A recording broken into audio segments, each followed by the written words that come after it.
Thank you so much for the introduction, Kristen. Really appreciate it. And thanks everybody for having me this afternoon. So today I'm going to talk to you about this company that we co-founded as a result of some of the inventions that came out of my research group. So the company is called Carbon to Stone. And we're aiming towards advancing integrated carbon removal solutions with effectively negative cost. There is really a need for transformative solutions, right? And hopefully I don't have to convince all of us in this Zoom room here that carbon removals is a priority. There's more than 10 billion tons of CO2 that needs to be removed per year. And then the question becomes, well, CO2 is an acidic gas, so where's the base acidity going to come from?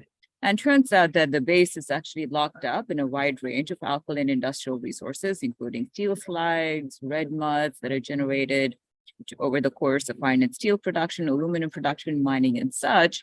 Now, the question becomes, can we try and integrate both of these waste streams so that way we can try and reduce the detrimental environmental impacts of industrial waste, but also try and develop sustainable carbon and climate solutions? Now, a lot of us are familiar with nature's thing, right? So nature does a fantastic job of carbon cycling. It's one of the reasons why we are able to do the things we're able to do. In fact, nature has expertise in what we consider to be thermodynamically downhill pathways. What that means is that if I take a solution of lime and if I leave it outside, hopefully on a clear day and not a very windy day, then eventually that's going to mineralize into a solid carbonate. Now, what Carbon to Stone is looking to do is to draw inspiration from that natural pathway and develop more engineered processes so we can accelerate that process of carbon uptake. Now, there's several advantages from being able to realize a process like that. And one of the key advantages is that we can try and lock away the CO2 in a very reliable solid carbonate form. We can use these carbonates in the cement industry. And one of the things that I'll touch on later is that there is potential to produce high value metals as well. And one of the key advantages is that we avoid some of the tipping fees that's associated with disposing some of these alkaline residues and reducing the environmental risk associated with them. So here's our solution. So first we start with an alkaline industrial residue. It could be a mine tailing, a natural ore, it could be a slag, it could be a red mud material, what have you. And we put it through an electrochemical process that effectively fractionates that solid. So what I mean by that is that in this electrochemical process, if we start with, say, a calcium, magnesium silicate-rich resource, we end up producing calcium magnesium hydroxide. We produce a leachate that has the energy critical metals, and we are left behind with a silica-rich or an aluminum-rich end product. Now, the silica or the aluminum-rich end product can actually get integrated into sustainable construction materials. The leachate that we produce that has the critical metals in them, we can actually recover those metals preferentially. And the calcium and magnesium hydroxide that we produce can actually be used for carbon capture. So here we've patented the technology for the metal recovery, if you would, as well as for CO2 capture and mineralization. So typically when we talk about CO2 capture, the image that it conjures up is these massive power plants where there's a lot of CO2, that's a lot of flue gas that's emitted, and then we have processes that can capture the CO2 and produce a high purity stream of CO2. That is not what we are looking to do here. Our objective is to not produce a high purity stream of CO2. In fact, our objective is to lock up that CO2 in a solid carbonate form. And the way we go about that is here we have a gas liquid contactor. So here we have a solvent that captures the CO2. Then we take the CO2 loaded solvent into a separate process that reacts with the calcium or the magnesium hydroxide. And the CO2 that's in the aqueous phase gets partitioned into the solid phase. So it's a thermodynamically downhill exothermic reaction. So here we couple an endothermic carbon capture route with an exothermic mineralization route. So the overall energetics of this pathway are actually much more favorable.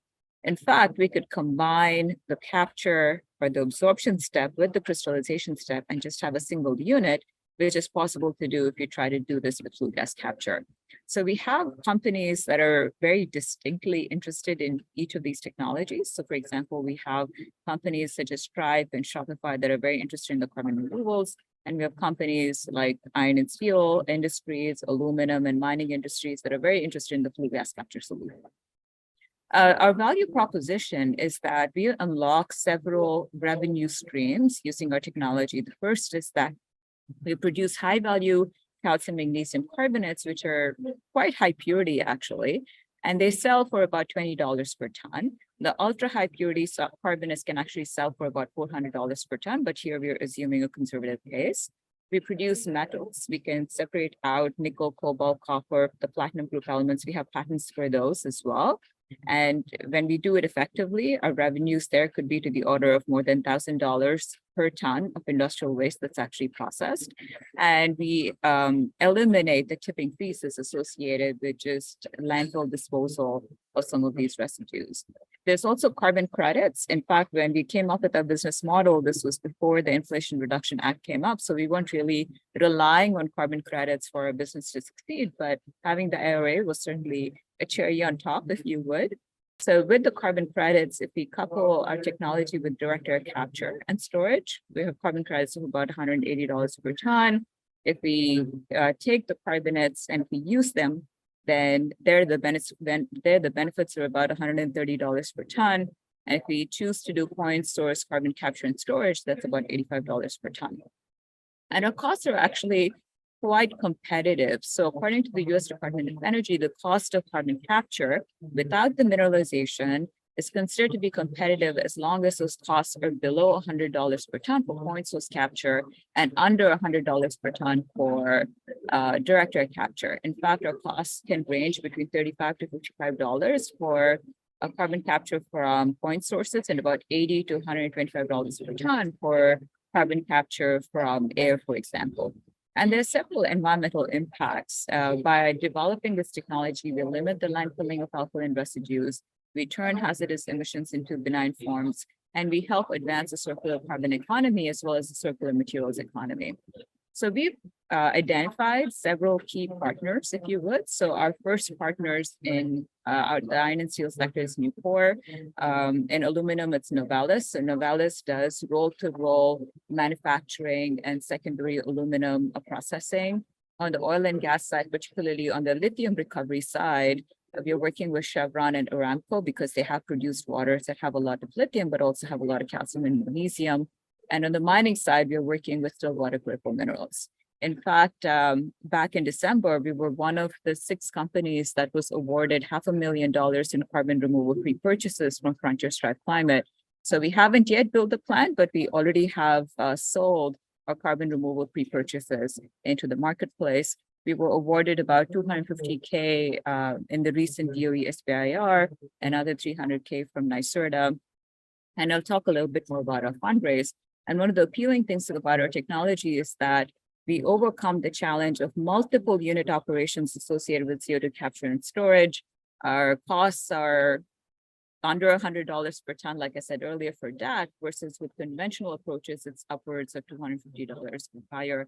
And the rates with conventional processes also tend to be much slower. Compared to our competitors, we are low cost. We have multiple revenue sources. We are much more energy efficient, and our pathways are actually much more streamlined compared to some of the other pathways that actually exist. Our solution is permanent, it's fast, it's profitable, low energy, scalable. And here's where we are in the technology development cycle. So I'm a faculty member. I like to cross my T's and dot my I's before I put anything out in the public domain. So it took me about 4 to 5 years of technology development in my research group with more than $5 million in research grants. And just last year, thanks to the support of some of the program directors at NSF and DOE, we launched Carbon to Stone. To date, we've raised about $1.3 million in non-dilutive funding. The only entity that we've diluted to so far is actually Cornell University because they took a 4% stake in the company. And what we're looking to do over the course of the next year or so is to develop containerized units for demonstrating our technology with on-site flue gas systems. Everything that we've been doing so far has been on the lab scale. We actually want to put our technology in a skid, take it to the field site and actually demonstrate it there. And once that's successful, we plan to do a Series A, and by 2028, we plan to go to full-scale operation. So here's the team. I am, bench science is what excites me the most. So I'm in my capacity, really a scientific advisor. And I was able to pull in Shravant, who has more than 20 years of experience commercializing technologies in high-risk environments, particularly in the healthcare and the biotech space. Two of my most talented postdocs have now transitioned into the company. They've actually been involved in technology development. We are part of the Praxis Center for Venture Development, and we were one of the few companies that was selected into the Carbon to Value initiative, which is supported by NYSERDA. With that said, we are looking to raise a seed round for about 5 million. We've already raised about 1.3 million of that in non-dilutive funds at this point. We are looking to develop 3 containerized units, one targeting iron and steel, the second aluminum, and the third is mining. We're looking to grow our team to about 10 full-time employees and achieve about 4,000 tons of CO2 removals between now and about 2025. Once we hit those milestones, we'll then move on to a Series A and a Series B. So with that said, thank you very much for your time, and thank you again for listening patiently, and looking forward to taking any questions you might have.